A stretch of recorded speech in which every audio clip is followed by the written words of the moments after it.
This episode is brought to you by Vital Farms.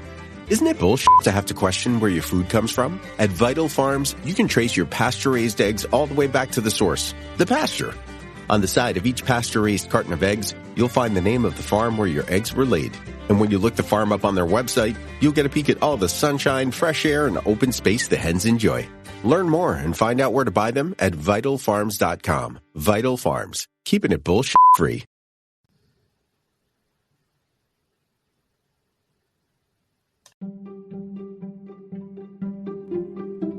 Welcome to the HCI family of podcasts. We're your source for personal, professional, and organizational growth and development. We share our own original research, explore industry trends, and interview executives and thought leaders from across the globe. Join us for practitioner-oriented content around all things leadership, HR, talent management, organizational development, and change management. Maximize your personal and organizational potential with the HCI family of podcasts.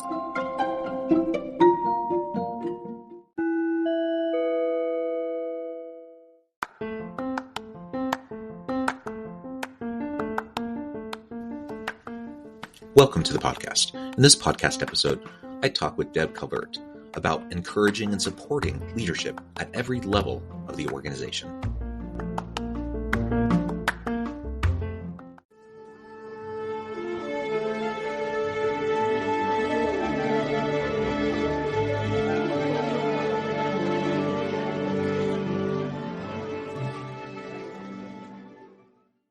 Deb Calvert, welcome to the conversation today.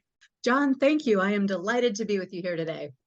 It is a pleasure to be with you. You're joining us from the Kansas City area in Missouri. I'm south of Salt Lake City in Utah. And today, I'm just really excited to talk to you about encouraging and supporting leadership at every level of the organization. I am a firm believer that leadership is not just a title. It's not just a role within an organization, but it really can and should be embedded into everyone's mindset and how everyone approaches their work, regardless of whether you're that first entry level kind of position right out of high school or college, all the way up through the C-suite, through the executive levels. Everyone needs to be a leader. And we as organizational leaders need to be developing leadership competencies and capabilities within all the people on our team, regardless of what level they might be at. So I'm just thrilled to have the chance to talk with you and to unpack this together today. As we get started, I wanted to share Deb's bio with everybody. Deb Calvert is president of People First Productivity Solutions and founder of People First Leadership Academy, is an ICF certified executive coach and certified master of the Leadership Challenge. Previously, Deb was an HR director with a Fortune 500 company. She works with clients to build organizational effectiveness by developing leaders, improving team cohesiveness, and strengthening soft skills. She has been recognized as one of the 65 most influential women in business by Treeline. What a wonderful background. Again, a pleasure to have you. Anything else you would like to highlight by way of your background or personal context before we dive on in? I love this topic, and I'm so glad that we're talking about it. Let's see if we can blow some minds today, because maybe people haven't thought about themselves as leaders. I love blowing people's minds. That's like my favorite. So very good. So let's start with just the general kind of framing up of this. Why leadership development, and what connections are there between leadership development and other positive outcomes like employee engagement, satisfaction, productivity, innovation?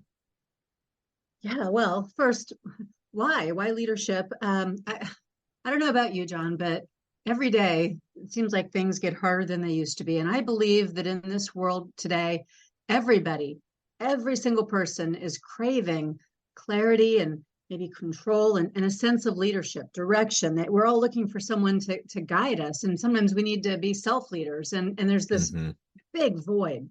So I believe this topic is more timely than it's ever been. And it will always be an important one. The links are huge. You could look at just about any research and it would tell you that there are positive benefits that come from developing leaders. But you mentioned employee engagement. I'll park on that for just a moment just to unpack this. Yeah, so employee engagement, when we say that term, what we're really talking about is a two-part. It's a cause and effect. Employee engagement is an emotional connection that an employee feels for their organization. And big word, if they feel that emotional connection, then they'll apply additional discretionary effort to the work that they do. All right, so what? It's great, sounds good in a survey. But when you have those two things, when you have an emotional connection, that means people stay longer. Mm-hmm. So you improve your retention. And when they stay longer and they care more, and now they're applying additional discretionary effort, by every conceivable metric, that means that productivity goes up. Mm-hmm. And customer satisfaction goes up because of the higher productivity and the happier employees. So then you've got top line revenue increases, you've got better Can I bottom zoom line in on profit. that? Yeah, can I Yeah. zoom in on that piece just really quick? The customer satisfaction piece, customer satisfaction, customer loyalty. Lots of studies have shown that the more satisfied and engaged your employees are, the more satisfied and loyal your customers will be. And think about that for a moment. Why is that?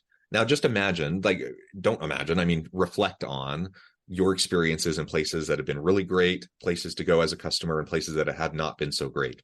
When you go to a place where you have bad customer interactions, where you just get really frustrated and you're like, I'm never going back there again. I'm going to go tell all of my friends and neighbors that that's the most horrible place and I never want to go there and they shouldn't go there either. When those types of experiences happen, how happy, satisfied, and engaged do you think the employee is at that organization that caused that negative interaction? Usually they couldn't care less about the organization. They're ticked off for whatever reason. They're maybe burnt out. They're frustrated. They're certainly not happy with what they're doing, and they take it out on the customer, and that has huge negative impacts on customer satisfaction, customer loyalty. So that's just one little piece of what you were just describing, but I think we've all experienced that. And it's really important to remember, like, we need people to feel excited about the work that they do, especially customer facing people. They have to convey that passion for what they're doing and pass that along to the customer. Otherwise, you're going to lose your best people in the organization, but you're also going to lose your best customers. Absolutely. 18 years ago, when I named my business People First Productivity Solutions, that's exactly what the kind of thing that I was thinking about. And then, flash forward, employee experience equals customer experience. You can't unbundle the two. Yeah. On this beautiful domino effect, right? So we got productivity, customer loyalty, and satisfaction. You get better top line revenue. No surprise. Yeah. You save expenses, so you get better profitability. And if you can get all that, this glorious cascade of benefits from employee engagement, it begs the question, John, which is, all right, then just, how do you do it? How do you get employee engagement? And it's a good question that's been looked at from all sorts of different angles. Demographically, who is the person? Culturally, mission-based, who is the organization? But none of those factors has nearly the impact as does leadership development. Leadership development equals customer experience in double-digit impacts by every measure. So that's why I feel like employees deserve companies who will develop leaders and leaders at every level, to give employees that opportunity to feel good about the work that they're doing and the companies they work for. Yeah. And now let's zoom in a little bit more on this idea of leaders at every level, because I mean, on the one hand, I'm thinking, from a training and development lens, I'm thinking, well, you don't want to do leadership development for everybody, because if it's expensive to do training, and if people have no ambition and no desire to move into leadership roles or executive roles, why would I invest all this time and money into developing their leadership competencies? Maybe they're completely happy just kind of staying at a relatively mid-level within the organization. They can clock in, clock out, go home, spend time with their families. They don't want all the extra hassle and headache. Maybe that's where they're at, and they don't want all this other stuff. So why would I pour into them and invest in them leadership stuff that they're never ever going to want to do? So that's like the one, the training and development or learning and development hat, kind of the worst case scenario or devil's advocate position. How would you respond to that? We have to give 3 responses to adequately cover the subject. And the first is, we have to unbundle what leadership really is. It's not management, and it's not executives only. Leadership at every level is not a new concept, and it's not some fancy way of getting training to everybody in your organization. It's just an acknowledgement of reality. The truth is, everybody leads. They already do. Whether you know it or not, or like it or not, they do. And if you don't help them to do it well, if you don't help them to be good guides, which is what leaders do, is they guide, then they're going to take things a direction you might not want them to go. So this is about, first of all, having some cohesiveness around what leadership looks like in your organization. Not executive, not management. Those are different, just leadership. The second reason is, well, if you're not developing those people, regardless of what ascension they do or don't want to make up your org chart, they will probably be pretty dissatisfied, and they'll probably be looking somewhere else for someone who will develop them. I've heard it said this way, John. So, oh no, what if we develop people and then they leave? Right? Yeah. And I, of course, say, oh no, what if you don't develop people and they stay? You're limiting your organization. Developing the leaders that people report to, but also developing people at every level. That means that they get greater capacity for the work that you're asking them to do. They can be more autonomous. They're going to be developing confidence. Confidence leads to courage. Courage is the wellspring of innovation. There are many different business cases that we can make here, but ultimately it boils down to, if you want to unleash potential at an individual level and organization-wide, then leadership at every level is the reason to do that. Yeah. Well said. And this idea of leadership at every level, again, it refers to not just the formal title, the position in the hierarchy, managerial responsibilities. We're talking broader about leadership, and really more inclusively about leadership. You, for example, talked about self-leadership. Maybe hone in on that a little bit. So even if I don't have anyone reporting to me, I don't have any supervisory managerial responsibilities whatsoever, how could I still be a leader, and how would self-leadership fit within that context? Yeah. So one of the pioneers in leadership development, Warren Bennis, he said that self-leadership is the first and most noble form of leadership. And I agree, because I'm not probably going to follow someone who isn't a good self-leader, doesn't have the self-control and the confidence and the gravitas to inspire me. And so self-leadership is something that makes everybody more capable in their own day-to-day, to manage their emotions, to accept feedback, to continually grow and develop.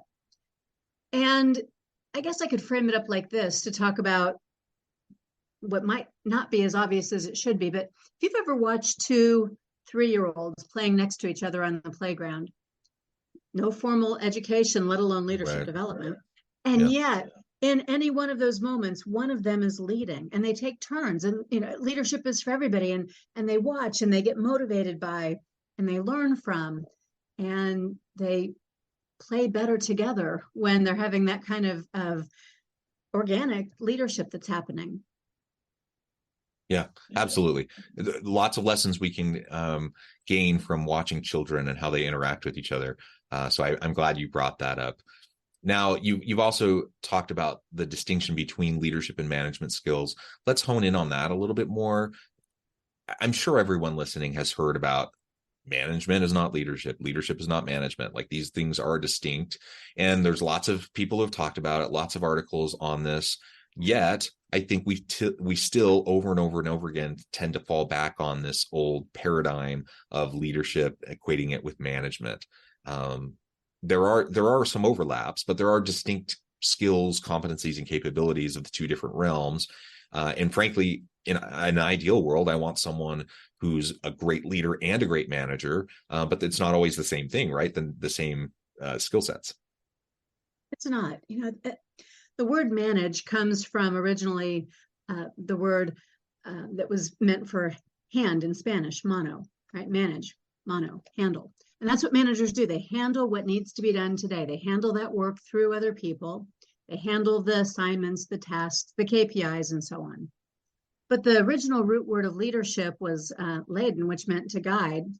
And that's what leaders do. They guide people, presumably then to places where those folks have never been before. Otherwise, why would they need a guide? Places where maybe it won't be easy to get to, and places where the person leading is going to be effective in clearing the path and helping people to get to that new place. So I believe that because of this confusion about what is a leader, is that just the executive ranks? What is a manager? Is every manager a leader? Do you have to be a manager before you can be a leader? Right? Without those distinctions, what we've ended up with is, you're right, a lot of time and money is being spent. It's being wasted because there's an illusion that both have been covered and neither has been.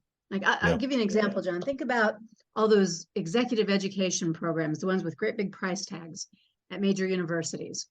Or you could think about those 1 or 2 year long programs offered by chambers and the like. And those are all great programs, but what they focus on are business acumen, networking, strategic thinking, decision making, ethics, executive presence, change management, analytics, right? Sustainability. They focus on lots of topics that aren't about leadership development. Those are certainly beneficial topics for any leader to know, but none of those drive employee engagement.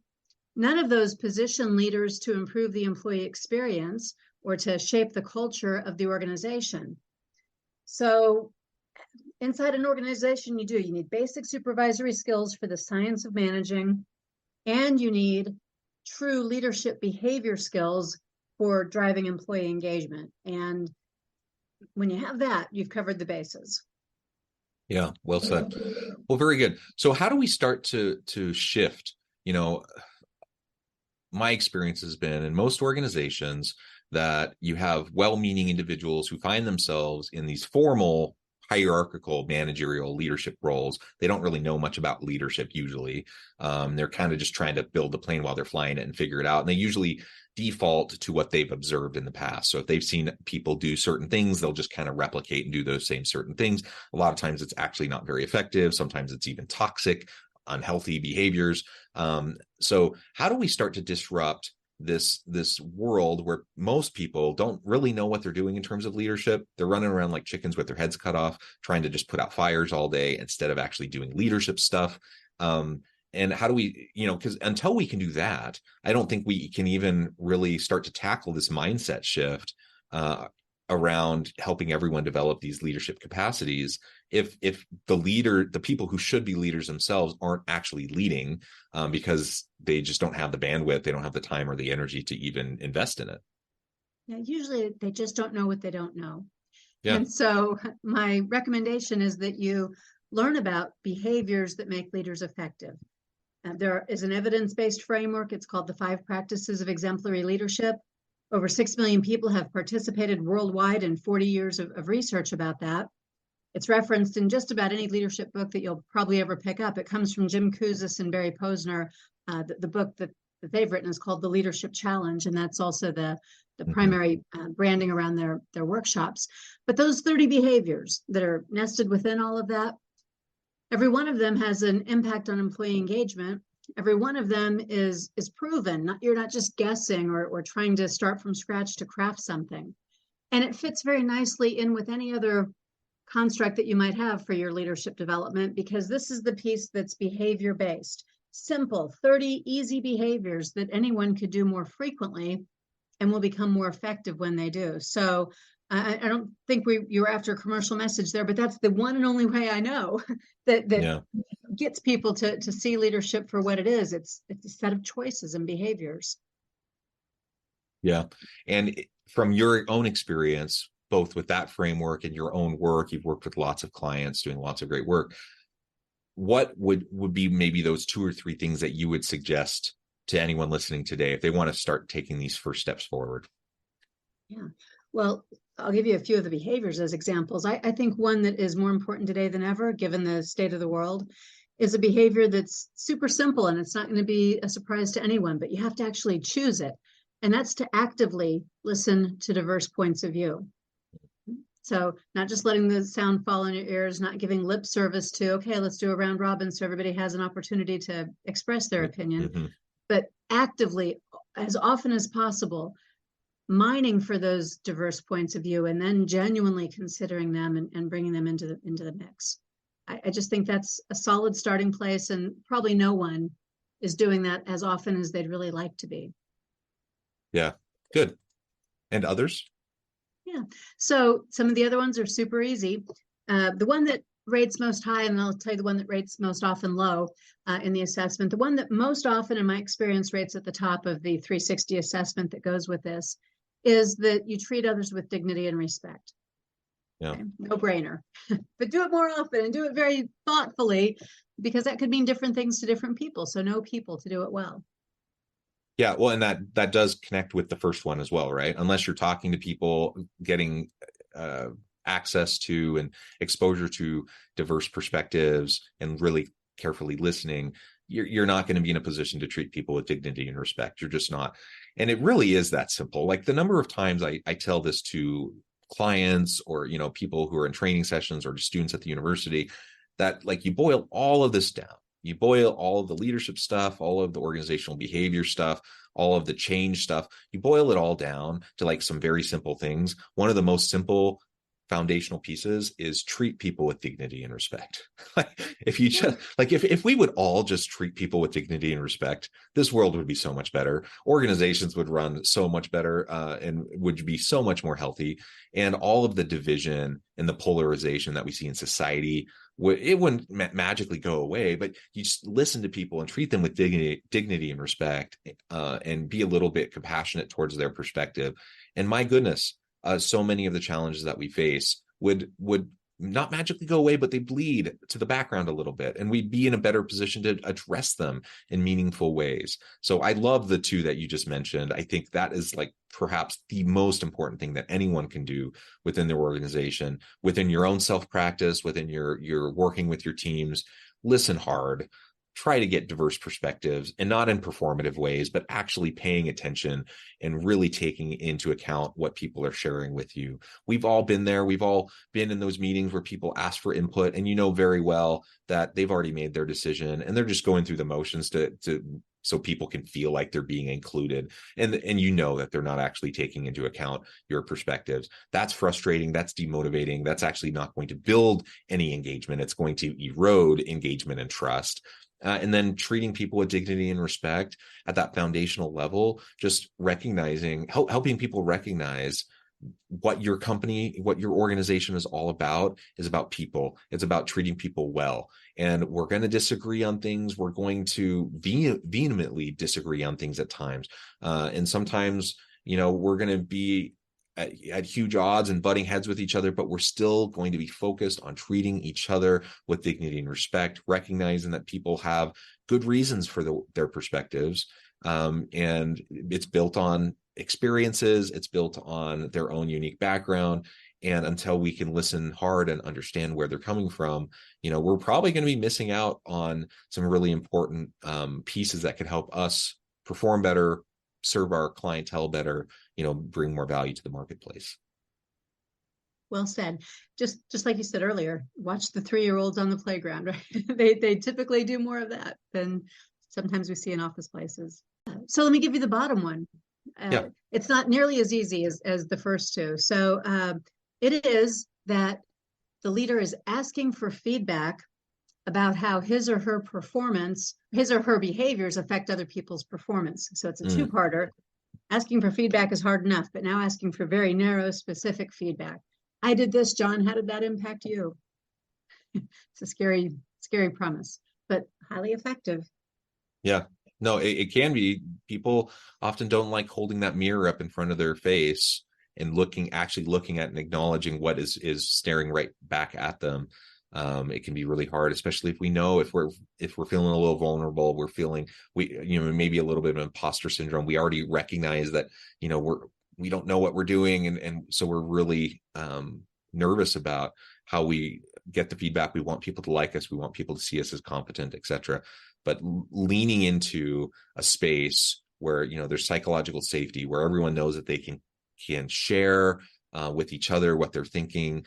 And when we create that kind of an environment, it creates a much more robust place for that feedback to happen, so that we're not just sharing the niceties because we're worried about how people are going to respond. We're not just, dealing in passive aggressive behaviors because we don't want to confront things head on, right?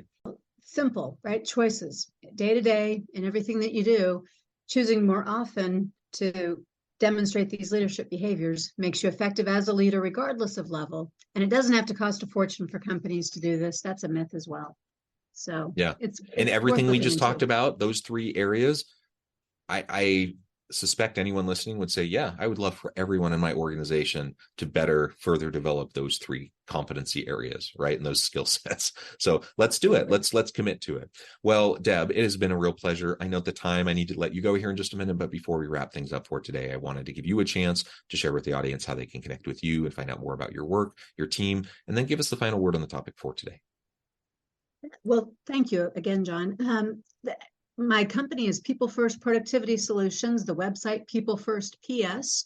You'll find me, Deb Calvert, on LinkedIn, or you can go over to Amazon and get my brand new, hot off the press, latest book release. It's called Discover Questions for Connections, Clarity, and Control. And it's all about using questions to be more effective as a leader and in anything that you do. I'll give you this wrap-up thought on the topic. It's a quote from Eleanor Roosevelt. She said, "A good leader causes others to be confident in the leader. A great leader causes others to be confident in themselves." Yeah, I love it. Leadership at every level. I love it. Deb, thank you so much for your insights, for sharing your time and experience with all of us. I encourage the audience to reach out, get connected, find out more about what Deb can do for you. Check out the new book. And as always, I hope everyone can stay healthy and safe, that you can find meaning and purpose at work each and every day. And I hope you all have a great week.